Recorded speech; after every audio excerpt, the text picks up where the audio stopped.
Hi, this is the third class in the How We Got the Bible course. This is really my favorite class, and you'll find out why, because we're going to talk about how exactly do we know that the Bible is accurate.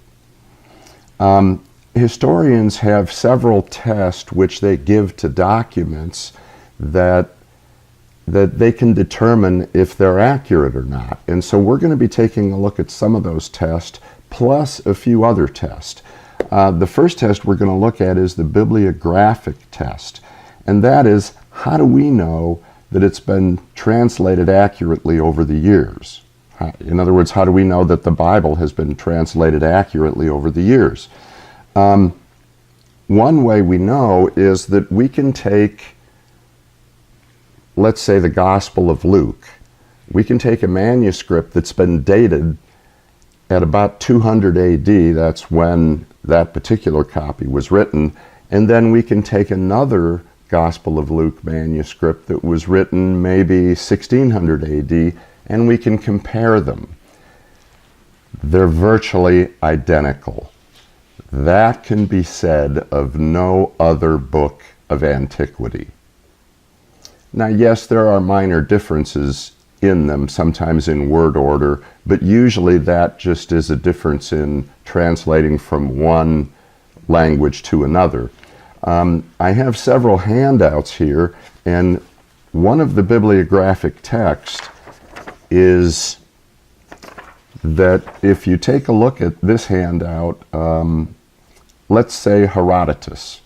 He was a Greek author. He wrote a history of Greece. He wrote it around 450 BC. The earliest copy we have of that is dated to 900 AD. That's a difference of about 1,350 years.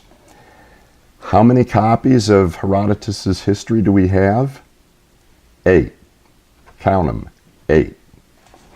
If you look down to where it says the author is Caesar, that's the Roman emperor, before he was the Roman emperor, he was a Roman general, and he conquered Gaul for the Roman Empire. Gaul is modern-day France. And he wrote about that. And it's the book he wrote is called The Gallic Wars. And he did that around 50 BC. The earliest copy we have of the Gallic Wars is 900 AD. That's almost 1,000 years difference. And we have a total of 10 copies of Caesar's Gallic Wars. Now, I've listed a bunch of other historical manuscripts here, and a lot of these are considered to be the standards of history. In other words, these manuscripts have been proven to be so true that when they find another manuscript that was written about the same time and about the same events, they'll compare it to these. So these are what we would call the pillars of history. When you take the New Testament was written around 50 to 100 AD. The earliest copy we have, and it's just a fragment, was 114 AD. That's about 50 years after the original was written. If you go to a complete New Testament, the earliest complete New Testament manuscript we have is 325 AD. That's about 225 years difference. You can see both of these, that you can see the time gap for the New Testament is so much better than these other historical documents. And historians generally agree that the smaller the time gap between when the original was written and when the earliest copy was written, the more accurate that they would be. Now, the New Testament, in terms of number of copies, 5,366, and that's just the Greek copies that were written in Greek. Again, the number of copies of the New Testament we have is way more than than any of these other standard ones like the Gallic Wars or Herodotus history. A second handout I have is, if you take Homer's Iliad, we have 643 copies of that. That's a huge number of copies for any historical document. If you take all of the New Testament documents we have, not just the ones that were copied in the Greek language, but in the Syrian language, in the Egyptian language, in other words, all of them, you'll find that we have almost 25,000 copies. So in both of the time gap and in the number of copies, the New Testament dwarfs any other historical document that we have. Let's say we had no copies of the New Testament at all. None of the almost 25,000 copies that we do have. We could make the New Testament from the quotations we have of just some of the early church fathers.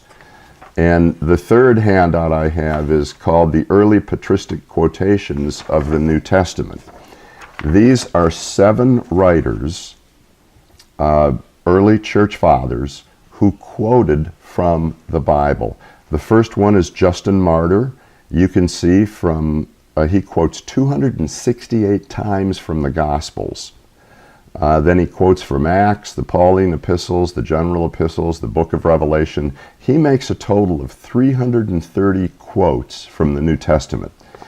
If you look at the second church father, Irenaeus, he quotes a total of 1,819 times from the New Testament. If you take just 7 of these early church fathers, they quote a total of 36,289 times from the New Testament. We could reconstruct the entire New Testament just from those quotes. So I think you can see that just from the bibliographic test alone, the New Testament is far and away better than any historical document we have in our possession. A second test is called the internal test. And what that says is, did what's written about really happen? 3 points to make on this. Despite the popular rumors, there are no mistakes or contradictions in the Bible, especially in the New, or we're talking about the New Testament now. But most people who say there are just repeating a line that they have heard somebody else say. If you press them on it, if you say, show me a contradiction, my guess is that almost all people would not be able to find one. In case somebody does find one and you don't have an answer for them right away, don't despair. There are books out. This one is called Hard Sayings of the Bible, and it has a lot of scriptures in here where people will say, hey, that's a contradiction or that's an error, and it explains how no, it's not. There's another book out called When Critics Ask. It's the same sort of thing. And so there are answers to hard questions that some people have about the Bible. You can also just Google it and find a lot of these things online. A second point is,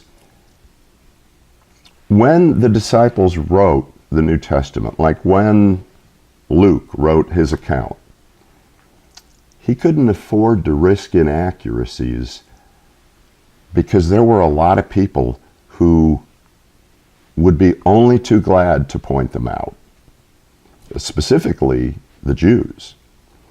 A third point is, the disciples appealed to common events that the average person would have known about, like in Matthew chapter 3, where Jesus goes out into the desert of Judea.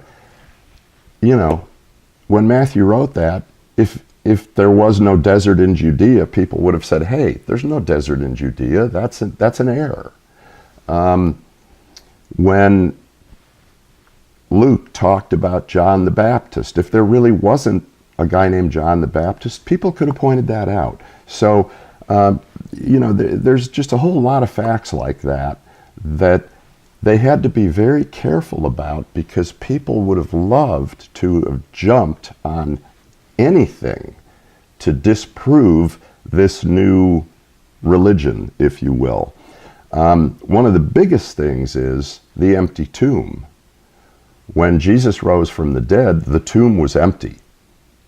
Now, in all of the first century literature in Palestine, no matter who wrote it, there is never anything in there that saying, no, the tomb wasn't empty.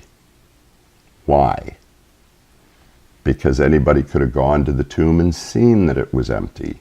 The only thing that they wrote about was why the tomb was empty.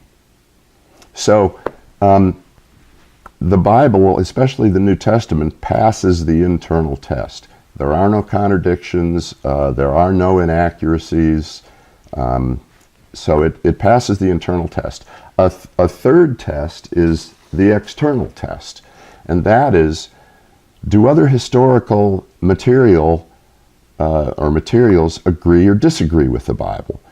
And some people have said, well, outside of the New Testament, there's hardly anything that we have that testifies of what the Bible says. Not true at all. Archaeology continually confirms the Bible. Probably one of the greatest archaeologists in the late 20th century, Nelson Gluck, who happened to be Jewish, said that no archaeological discovery has ever disagreed with the Bible. And he took a lot of heat for that, but he stood by that throughout his life.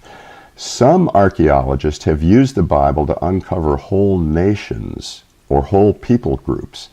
Many times the Bible has filled in historical gaps that have added immeasurably to our knowledge of historical backgrounds. Again, that can be said of no other historical document. A good example of this is in the Old Testament. They talk about the Hittite Empire being north of Lebanon, which would place it like in southeastern Turkey. Up until the 20th century, there was no evidence that the Hittite Empire existed. And some Bible critics said, well, see, we have no evidence of the Hittite Empire, so it must not have existed. Well, there's a big difference between having no evidence of something and saying that it didn't exist. At the end of World War I, when the Ottoman Empire, which was a Muslim empire, when that was defeated and Britain kind of took over the administration of that area, in the 1920s, they allowed a lot of archaeologists in to do digs in that area. And what happened? Lo and behold, they found the Hittite Empire exactly where the Bible said it would be. So archaeology does confirm the Bible. Another thing is that some people have said, well, but in all of the other historical documents of that time period, people in the Bible or events in the Bible are hardly ever mentioned. Again, not true. Josephus, who is one of the preeminent first century historians, he was a Jewish general in the Jewish army, and then he traveled around with the Roman army just documenting things. And he has confirmed many things in the Bible. He confirmed that Jesus' half-brother James was martyred. He confirmed that when James was martyred, Ananias was the Jewish high priest. He confirmed, believe it or not, that Jesus was the Messiah and that he rose from the dead on the third day. Now, some historians would say, oh, he was Jewish. He couldn't have believed that. So this must have been a later addition that some Christian put into his historical document. Well, there's no evidence of tampering in his historical document. So I think we just have to go with the fact that he said Jesus was the Messiah and that he rose from the dead on the third day. Josephus also said that John the Baptist existed.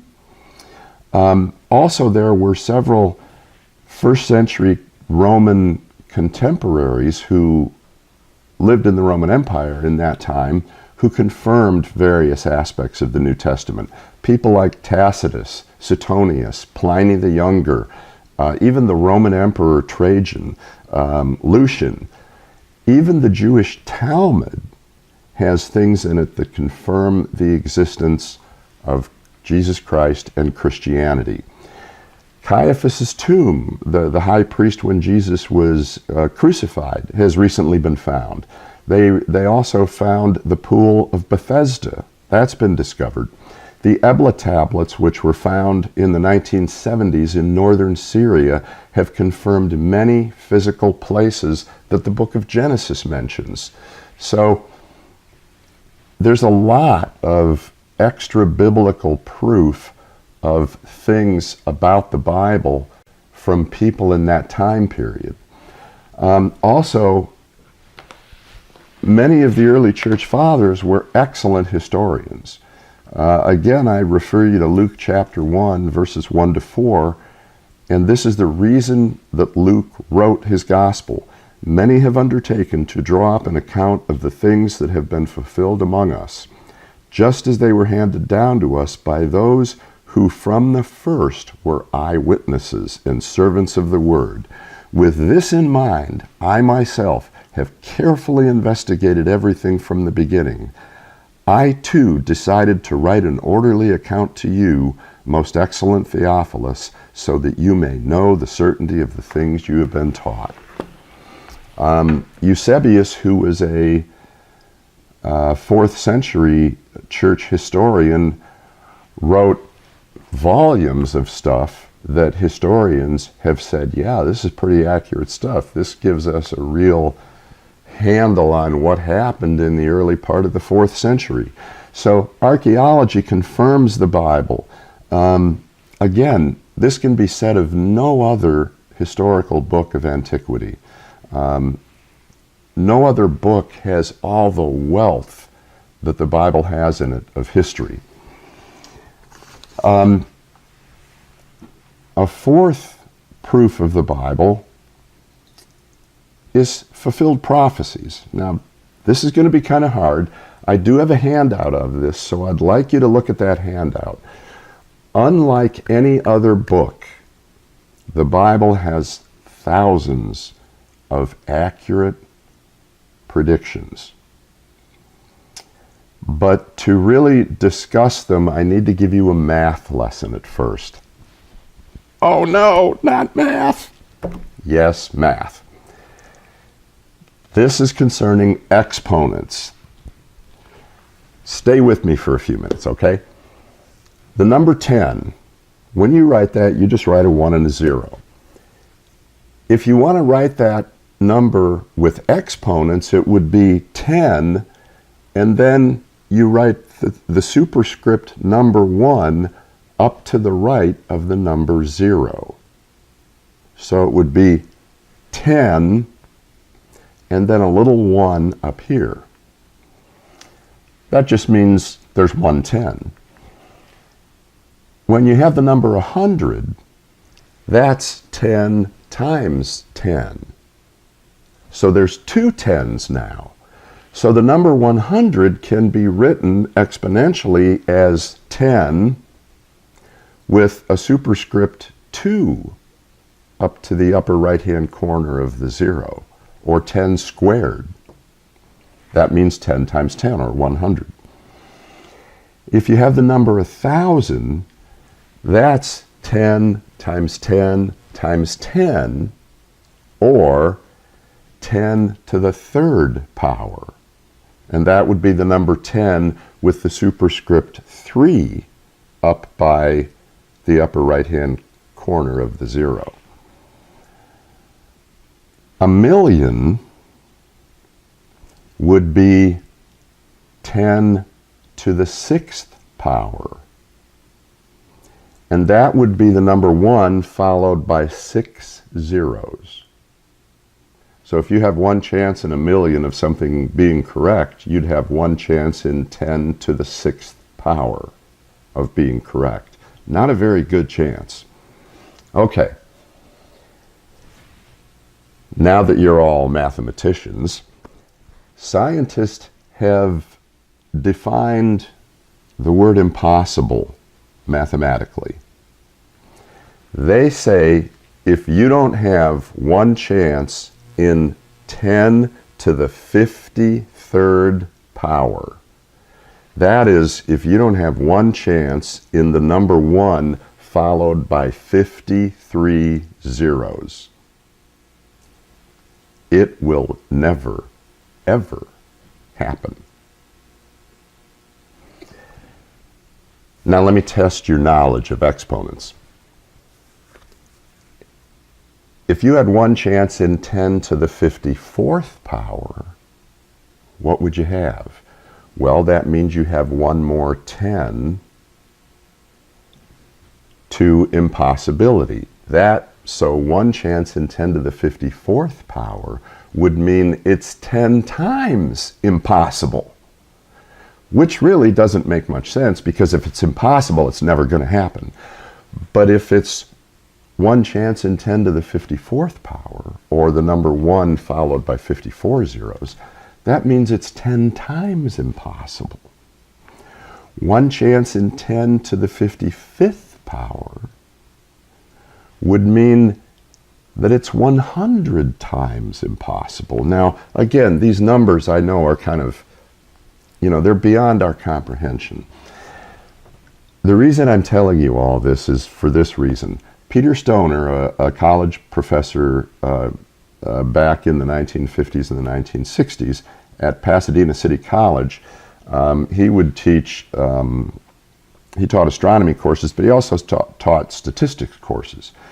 And what he did in one of his classes is he said, let's take just 11 Old Testament prophecies, just 11.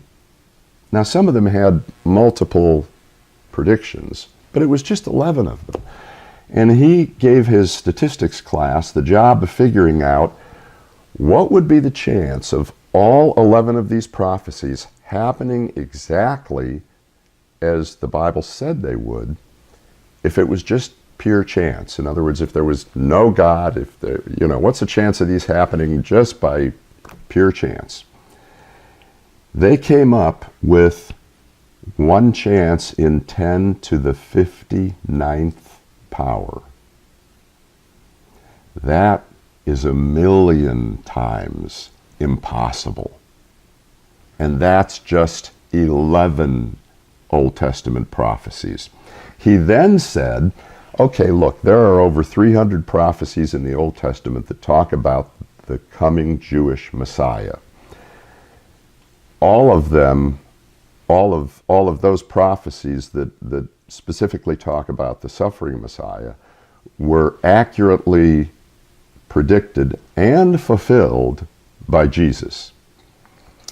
He had his class take just 48 of those prophecies. Things like where Jesus would be born, the approximate time he would be born, how his birth would go down, how people would know about him, the fact that he was crucified, things like that. Just 48 of these prophecies, and he had his statistics class figure out the chance that that would happen by chance. They came up with one chance in 10 to the 157th power. That is one chance in 1 followed by 157 zeros. That just, my head explodes when I try to think of numbers like that. These statistics cannot be applied to any other book in all of history, whether it's ancient history or even present history. That alone should tell you that the Bible really is the Word of God, because just from the fulfilled prophecies alone, who can argue with statistics? What about modern day psychics? Well, honestly, modern day psychics are wrong more often than they're right. In fact, the chance of their being right is a little greater than the chance of guessing. One psychic, well, a very popular psychic in the second part of the last century was Jean Dixon. And I wish I had the reference for this. I don't. I read it years ago. But a statistician took a look at, I think, all of her prophecies and figured out that she was 26% accurate. That means she was 74% of the time she was wrong. But being 26% accurate, he then took somehow, and I don't remember how, but he then said, what would be the chance that you could predict something like she was predicting, which these predictions were not real specific, and that you would be right just by guessing. Just by guessing, he came up with 25%. So she was right 1% more than guessing. Now, and a lot of, like I say, a lot of her predictions were general. A lot of people say, well, she predicted the assassination of President Kennedy in 1963. Not really. If you check out the prediction, she predicted a world leader would be assassinated that year. Wow. That's a hard prediction to make. Anyway, there's about 2,500 total prophecies in the Bible. And we're at a point in time where about 2,000 of them have been fulfilled, leaving about 500 of them that are yet future. The likelihood that all of those 2,000 prophecies could be fulfilled accurately by chance is 1 chance in 10 to the 2,000th power. That's 1 chance in the number 1 followed by 2,000 zeros. I don't even know how to give you an example of what that is. It's so small. Obviously, it's scientifically impossible. For more prophecies, I listed on your notes a website that you can go to check out some of these things that I've talked about. So fulfilled prophecies to me is a great example of how the Bible is very accurate, and in fact it is the most accurate book on the face of the earth ever produced. Another effect, and this gets a little more, I'll say loosey-goosey, a little more subjective, is the sociological effects of the Christian church. In other words, what effect has Christianity had on the civilization? First off, we can just talk about the transformed lives of the disciples. Think about this. There were initially 12 apostles. One of them, Judas, committed suicide. He betrayed the Lord. Of the other 11, guess how many of them showed up when Jesus was crucified? 1. The Apostle John. 10, the other 10 were cowards. They were holed up in what we now call the upper room, but they were holed up in a room because they were afraid that they were going to be arrested and possibly crucified. That was on a Friday. 3 days later, on a Sunday, they went out and changed the world. Some people have said, well, but legends take a while to build, and, Christianity's had a long time to be legendary, and legends don't get built in 3 days. On Friday, 10 of the disciples were cowards. That Sunday, they went out, and nobody, including the entire Roman Empire, could silence them. How do you explain that? That's hard to deal with. Another effect is that Christianity has had is the individual on individual lives. There have been transformed lives for the last 2,000 years. Some examples: James Clerk Maxwell, a scientist who discovered the laws of electromagnetism in the middle to late 1800s. Mitsuo Fujita, the Japanese commander who led the air attack on Pearl Harbor. After the war, he became a Christian. Nicky Cruz, a gang leader. Johnny Hart, the author of the BC cartoons and the Wizard of Id cartoons. C.S. Lewis, J.R.R. Tolkien. Millions of ordinary people who have realized that their lives were transformed by Jesus Christ. Napoleon Bonaparte, not a Christian, said, when he was emperor, said, I can understand people dying for me when I'm alive. I tell them to go fight a battle. They'll go fight. They'll die for me. I cannot understand people willing to die for me when I'm dead. I can't understand this devotion to a dead Jew, Jesus Christ. Too bad he couldn't. So you've got to deal with that. I don't know many people who say their lives would be transformed by Hinduism. I don't know many Muslims that would say that. I'm sure you always have some in any big religion, but mostly Muslims just say, what do you mean life transformed? We're here to serve Allah. That's what we're to do. Christianity is the only world religion where people can actually claim my life was changed by the living Holy Spirit of Jesus Christ. Another thing is the Christian church. Now, I know people are going to say, oh, the Christian church has done a lot of negative things. Unfortunately, it has. But it is far outweighed by the good that it has done. Never has an institution done so much for so many people all over the world for 2,000 years. Most of the hospitals that exist in the world, at least until the 20th century, were almost all started by Christian or Christian organizations. Orphanages, soup kitchens, etc., etc.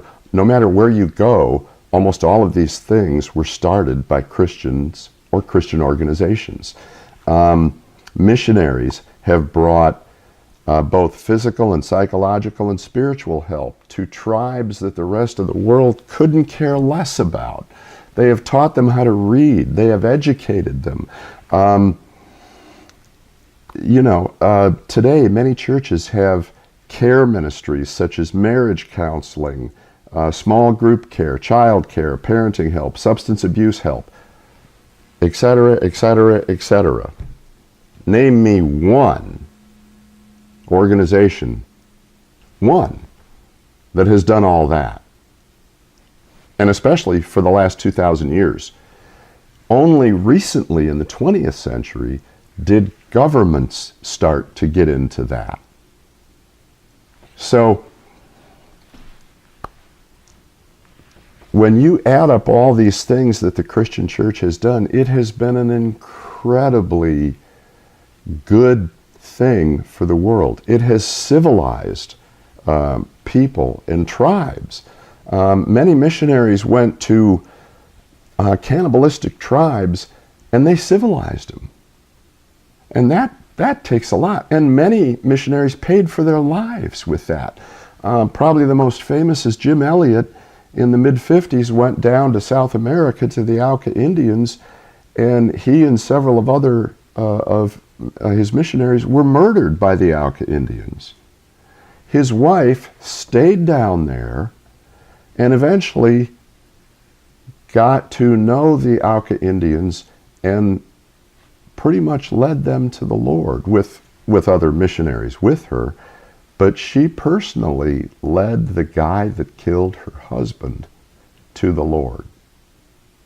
Incredible.